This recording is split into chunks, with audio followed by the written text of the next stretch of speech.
This is Jeremy Christian, who was found guilty of murdering two people in Portland, Oregon. Christian was on a packed train when he suddenly broke out on a racial rant towards two young women. You can see bystanders step in to attempt to stop Christian. Unfortunately, the situation escalated and Christian stabbed and killed two men and seriously wounding a third. You can see Christian fleeing the crime scene. Passengers of the train followed him and he was arrested about a mile away. During the arrest, you can see Christian in the back of the patrol car. I'm happy as a mother. Hopefully this mother dies. Christian was later found guilty of 2 counts of murder and attempted murder. Now at the sentencing, one of the victims delivers a victim impact statement, and this is where Christian has an outburst. To Mr. Jeremy Christian, your mom should have swallowed you. You are a waste of breath, and when you die and go to hell, I hope you rot. See you there. You ain't gonna be married either. You ain't gonna be married either.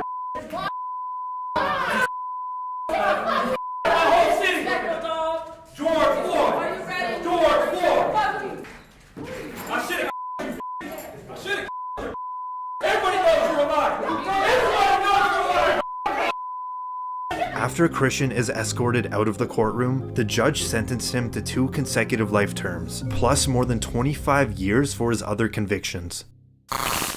This is Daniel Villegas. He spent 18 years in prison for a double homicide he never committed. In El Paso, Texas, Villegas was arrested at 16, where an El Paso detective reportedly threatened him with beatings and the death penalty if he did not confess. And the teenage Villegas signed a confession that was prepared by the detectives. He tried to withdraw his confession a few hours after, but by then it was too late. He was charged with 2 counts of capital murder. With the false confession being the only piece of evidence, the jury was unable to agree on a verdict. Villegas had a retrial and the jury returned a guilty verdict and he was given a life sentence. After spending 18 years in prison, the verdict was thrown out and Villegas remained out on bond where he got married and started a family. But now we're in the 3rd trial. If the defendant will please stand. This is the moment that Villegas will find out if he'll go home with his family or be sent back to prison to serve his life sentence. The state of Texas versus Daniel Villegas. Verdict form B. We, the jury, find the defendant Daniel Villegas not guilty of...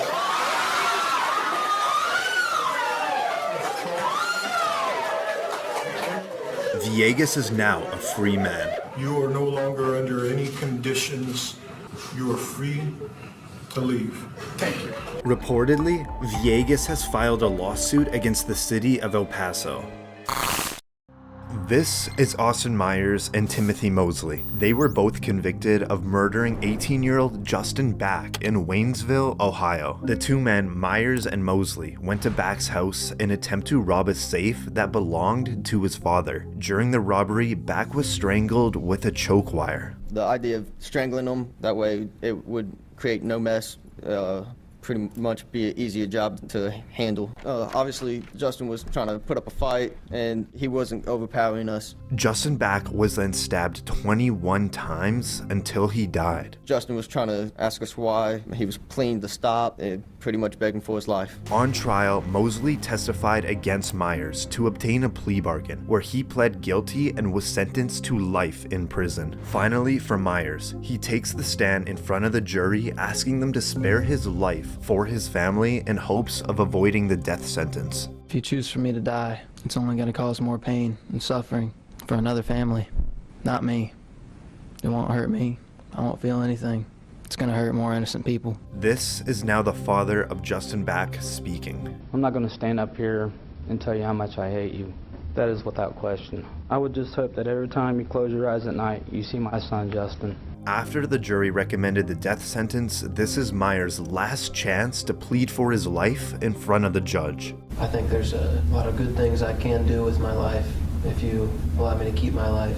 And the judge doesn't buy it. He hands down the maximum sentence. The defendant does not understand how precious life is. Therefore, the sentence of death shall be imposed upon Austin Gregory Myers on the charge of aggravated murder. Nothing but a slight nod. At just 19 years old, this made Myers the youngest Ohio individual to be put on death row. He is currently awaiting his execution at Chillicothe Correctional Institution. There were so many lives destroyed by this, and it was just for nothing. I mean, there was no money in the safe. There was nothing in there. They did this for basically nothing. This is Michael Swanson, who was 17 when he went on a killing spree of 2 Iowa gas station attendees in the span of an hour. Where did you shoot? On the body? Yeah. In the face. In the face? Okay. Why the face? I thought I was just gonna shoot to injure her. Why would I shoot her at all? Swanson entered a gas station in Algano, Iowa, in a ski mask and a handgun, demanding cash and cigarettes from 47-year-old Vicky Bowman Hall. Despite following the request without hesitation, Swanson still shot and killed her. An hour later in Humboldt, Iowa, Swanson repeated the same act in another gas station, this time killing Sheila Myers. He was arrested 60 miles away from the shooting when authorities identified his vehicle. With both victims following his request but were killed anyways, it indicated that murder was Swanson's primary goal. How did it feel when you pulled the trigger? I mean, some people say that, it feels powerful or that it's kind of a rush, or what did you feel when you pulled the trigger? I feel powerful. Swanson was charged with 2 counts of first-degree murder and 2 counts of burglary. All allegations of Swanson's motives were answered by himself.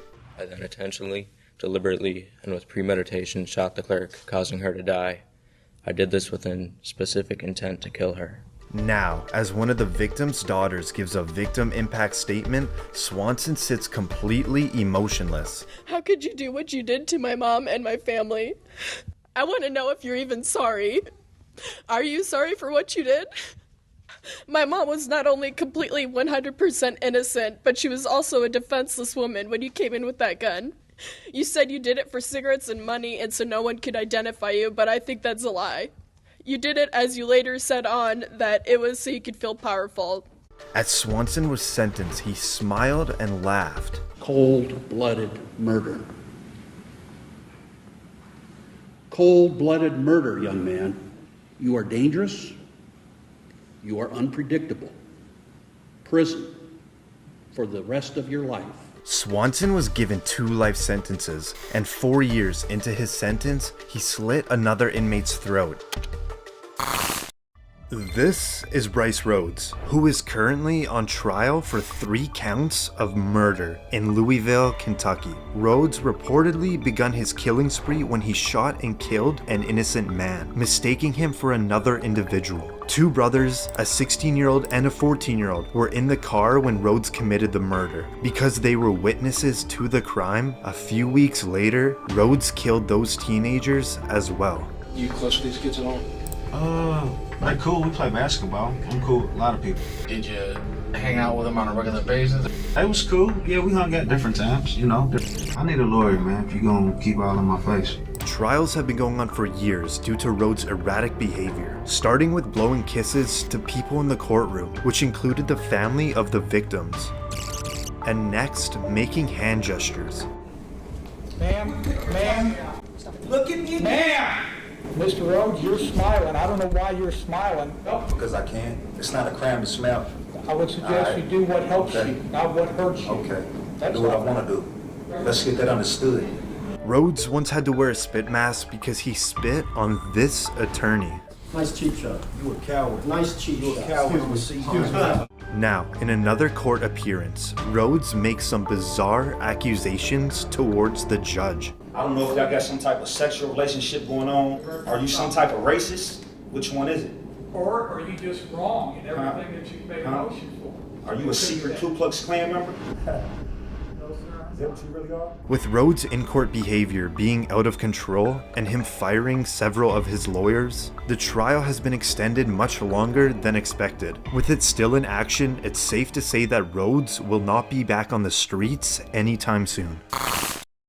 This is Antonio Barbeau, who with his best friend Nathan Pop brutally murdered his great-grandmother in an attempted robbery in Sheboygan County, Wisconsin. We got in, and then I looked to Nate, he nodded, and then I took the first swing. Okay, and when you say that you took the first swing is with the hand axe? Yes, sir. The boys, who were both only 13 at the time, had intended to sneak up at his great-grandmother's and rob her, but upon showing up at the house, they were spotted and invited inside. She was attacked with a hatchet and a hammer, ultimately being struck at least 27 times until she died. She started heading into the living room falling. And as she was falling, did you strike her again? I hit one more time as she was falling. At any point, did you not have the hand axe during this incident? Right after that, Nate took it and he used it, the blade side of it. You said that he took off the sweater. By that, do you mean the sweater that you had given him? Yes. Why did he do that? I think because it was getting in the way. Getting in the way of what? Him swinging. They then stole $155 in cash and some jewelry before stealing the car and ditching it at a local bowling alley, hoping to frame someone else for the crime. A few days later, both boys were arrested. Now in court, Barbeau takes the stand to testify. We were gonna try to scare her to get money and then use force if needed. And when you say use force if needed, was there a discussion about what type of force you might use?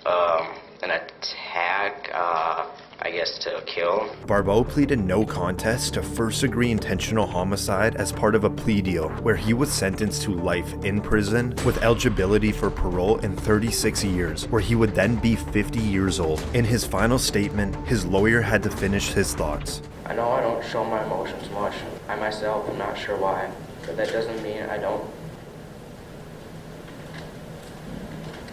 I took away someone's mother, grandma, sister, friend, when I had no right to do so. Pop was sentenced to life in prison as well, but with a chance of parole when he's 45 years old. This is Christopher McNabb, who is facing charges for the murder of his 2-week-old child in Covington, Georgia. After the child's mother reported the baby missing to police, local law enforcement immediately launched a search. Later that night, McNabb is seen in front of TV cameras begging for his child back. I want my kid back, man. That's my child, man. I want my kid, man. The next day, the child's body was found in a nearby wooded area. The cause of death was blunt force trauma to the head, which was later ruled a homicide. McNabb was arrested and charged with the murder of his own 2-week-old baby. After he was found guilty, we now move on to the sentencing. McNabb can then be heard claiming his innocence. I'm innocent. I didn't do it. I've maintained that the whole time. I would never do this. That's all I got to say. I would never do it. I'm innocent. And now the judge lets McNabb unknowingly choose his own sentence. You claim you're innocent, so you tell me what sentence the man or woman that you claim did this should receive. If you ever find out who did them, they deserve to be under the jail. Okay, so they ought to get the maximum sentence. Most definitely. Okay. On the crime of malice murder, I sentence you to life in confinement without parole. On considering the death of another, I sentence you to... After McNabb was handed down the max sentence, he was moved to Hayes State Prison in Tryon, Georgia, where he is serving his life sentence. This is Susan Mellon. She was sentenced to life in prison without parole, based on an untruthful testimony.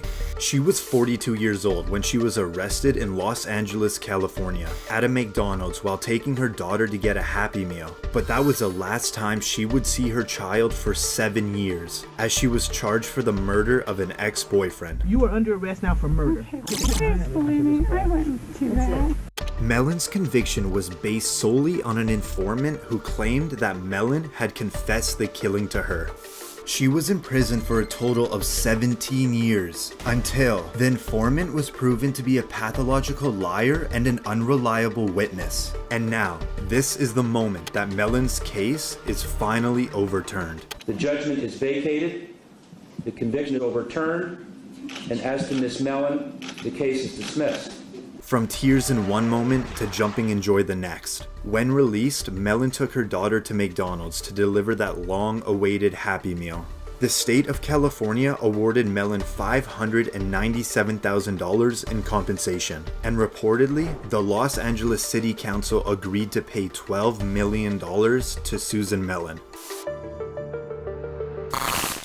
This is Nico Jenkins, who was convicted on 4 counts of murder when he went on a killing spree in the span of 10 days in Omaha, Nebraska. At 15 years old, Jenkins was sent to a youth correctional facility and served a 10-year sentence in prison for carjacking and assault. A month after his release, Jenkins shot and killed 2 individuals in a robbery. 8 days later, his next victim was a former inmate he originally met in prison. He was shot and killed in his own garage. 2 days after that, Jenkins killed his 4th victim in a carjacking. Jenkins was arrested for unrelated charges, but it was here that cops were able to pin the ammo used in one of the killings to Jenkins. Do you not realize I got Nico Jenkins? Do you not realize that? I got Nico Jenkins. I got you. What do you mean you got me? I got your DNA at the murder scene. I got your DNA in the car. Sir. I got the weapon. I got Nico Jenkins. Jenkins pleaded no contest to 4 counts of first-degree murder. He also waived his right to a jury trial, meaning a 3-judge panel will decide if he is innocent or guilty. Each one of these murders was a deliberate and planned act. The victims were pre-selected and the murders were purposeful. After Jenkins is found guilty of all 4 murders, he sits still with little movement. And now comes his sentence. Therefore, this panel finds that the death penalty is appropriate, should be, and is hereby given for each of the 4 murders by the defendant. As Jenkins is sentenced to death, he seems to be completely unfazed. He is currently incarcerated at the Nebraska State Penitentiary awaiting his death sentence. This is Ryan Stone, a Colorado man that went on a crime spree that spanned 5 counties and was broadcasted live by a news station's helicopter. Stone was convicted of carjacking 3 vehicles, including one with a 4-year-old inside the SUV. Authorities said when Stone sped away, he led police on a chase at speeds over 100 miles per hour. If we rewind here, you can just barely see a vehicle that Stone was driving clipping a trooper with the Colorado State Patrol as he was trying to play stop sticks. He ended up with serious injuries. You see Stone pull out another victim from their vehicle and drive off. He heads right into a busy intersection. And now, the chase is on foot. He books it off the road into a parking lot, running in between 2 buildings. As he slips on the ice, he loses his jacket. Cops now close in and he finally surrenders. Stone is now in the county jail, but he believes he should be getting paid for his internet fame while bragging to his friends about the high-speed chase. Hey, did you know I made the news in the UK and Australia? What? Yeah, you get paid by YouTube. So, Channel 7 News, I believe, is going to be the one that gets paid for that. Well, I'm going to contact Channel 7 News. I want to get paid.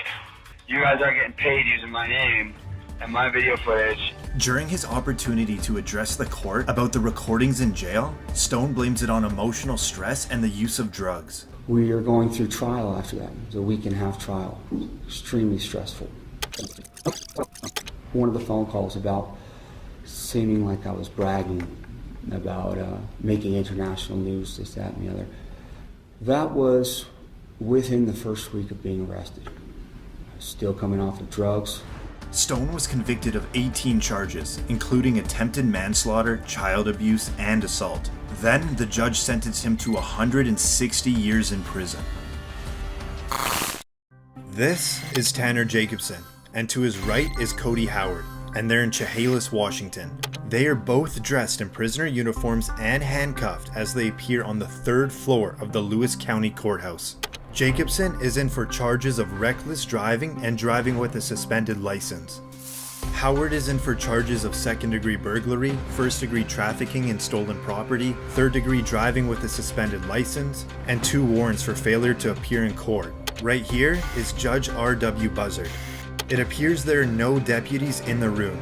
Then Howard and Jacobson decide to do the unexpected and make a run for it. First goes Howard, then Jacobson. It appears this bystander almost goes after the escapees, but is held back. Judge Buzzard doesn't hesitate. You can see him ripping off his robe and going after the 2 men. They just made it out of the courtroom, but they're still in their handcuffs and sandals.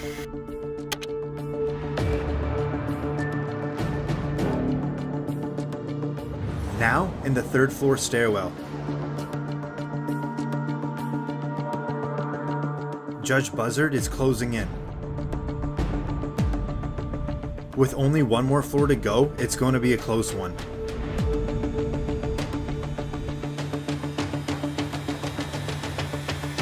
After Jacobson takes a quick look around, he's out the door and gone.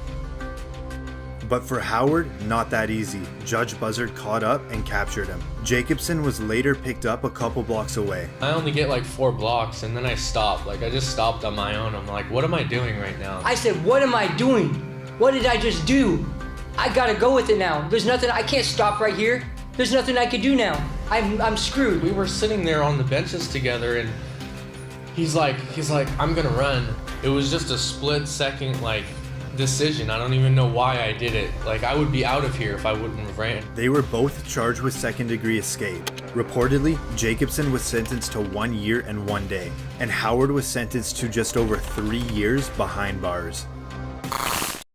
This is Kimberly Kessar, who was charged with the murder of her coworker in Nassau County, Florida. Jordan Beard is Jolene Cummings' cousin. Kessar was working at a Tangles hair salon under a fake name. She reportedly was on the run for 25 years and wanted in several states. She wouldn't be found until she brutally murdered her coworker with scissors and allegedly disposed of her body. This is Kessar after she was arrested and awaiting trial. Are we on mute anyway, so I can say whatever the I want? We're not on mute. Oh, okay. And this is what it was like to supervise her in jail. She began to remove feces from styrofoam trays in the back of her cell and smear on herself on the walls. She began to throw feces at Smith, Miller, and I. Now, in the trial, she had to go to a separate room due to her outbursts. I refuse them. I have refused them. I refuse the public defender's office. They appointed Jolene Cummings' cousin as my public defender. What, you don't want the public to know that? And she continuously made false claims about her former public defender. Jordan Beard is Jolene Cummings' cousin. Jordan Beard is Jolene's cousin. She was later found guilty of first-degree murder and was sentenced to life in prison without parole.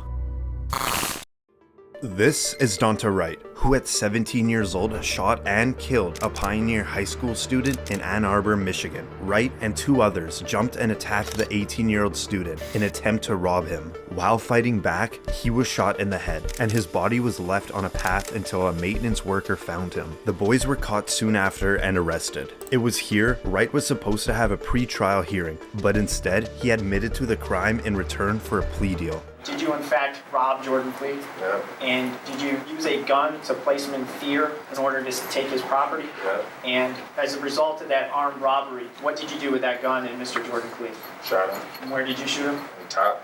Isaiah. And did you kill him with that shot? Yes. Now, at his sentencing, the victim's family delivers a victim impact statement. Your Honor, my name is Courtney Clay, and I'm Karen's cousin. She's asked me to read this on her behalf. I've lost my only child, my son, my baby, my friend. More than that, I've lost laughter and love. I no longer have the hope of having grandchildren. I've lost the enjoyment of holidays and birthdays and of everyday life. There will never be an answer good enough to satisfy why you shot my son. Wright can be seen smirking and seemingly showing no remorse. Your actions have led you to a prison cell, but have also created an empty cell that I live in every day. While you can still hope to be released one day, I'll never escape my hell. You are still alive, but Jordan has no future. And now, it's Wright's turn to address the court for his actions. I just want to tell y'all, I'll be home soon. R.I.P. Keon, I love my family. And now the judge threatens to throw out the plea deal. Watching you sit there, smile and laugh and shake your head like this was no big deal, I'm very tempted to just say, I'm not going to accept this sentence agreement. We'll go to trial. And if you're convicted of felony murder, you'll go to prison for the rest of your life. That means you'll die there. That's what I'm tempted to do. After an hour-long recess, the judge and prosecution finally decided to accept the plea deal. He is currently facing a 25 to 52-year prison sentence. This is Seth Welch and Tatiana Fusari, a religious farming couple living in Cedar Springs, Michigan, and they are charged with murder of their 10-month-old girl, Mary Welch. Reportedly, they told police they noticed the baby was skinny and underweight, but did not seek medical attention because of their religious beliefs and mistrust of medicine and the government. This is the 911 call of the father when he reportedly found his child dead. How long ago did you find this child? It's about an hour and a half. I was waiting. I called my lawyer first thing, to ask, what's the next thing I could do. So you found the child an hour and a half ago? Yeah. And called your lawyer first, correct? Yeah. Okay. When was the last time you had contact with a child? Last night, yesterday afternoon, about 3 p.m. She goes to bed, and, that was that. Okay, so you put her to bed yesterday at 3 p.m.?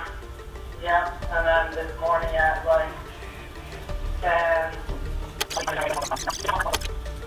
So you're saying it is normal for your children to sleep from around 3 p.m. till 10 a.m.? Usually about 9:30, yeah. And you said when you found her, she was already believed to be deceased, right? Yes. And that's when you consulted with a lawyer? Yep. Do you believe she was beyond help already? Oh, yeah, she was dead as a doormat. Soon after, the autopsy revealed that the cause of death was malnutrition and dehydration due to neglect by the adult caregivers. And this is the moment they realize they will be spending the rest of their life behind bars. That you're both charged with what they call felony murder while in the perpetration or attempted perpetration of child abuse in the first degree. They're alleging that you murdered one Mary Welch. That is a charge called homicide felony murder. It is life without parole. It requires a DNA sample to be taken upon arrest, which is often like a cotton swab or in the inside of your cheek. The second offense that you're both charged with is called child abuse in the first degree, where they're alleging you knowingly or intentionally caused serious physical harm to a child. They're talking about this Mary Welch. It is a felony, possible penalty of up to life imprisonment or any term of years less than life. This is Damon Kemp. He is charged with the double murder of his roommates in Daytona Beach, Florida. Police were called to investigate a burglary at an apartment complex, and it was here Kemp allegedly confessed to the murders. He was originally staying with his two roommates when both individuals were shot several times in the apartment. During Kemp's bond hearing, he's now escorted into court in a wheelchair. God! God! God! God! The judge tries to get Kemp's attention, but he's completely ignored. Mr. Kemp? God! Damon Kemp. I'm going to conduct your first appearance. God! For the victim's family, it got so tough they had to walk out. Kemp is currently in the Volusia County Jail awaiting his trial.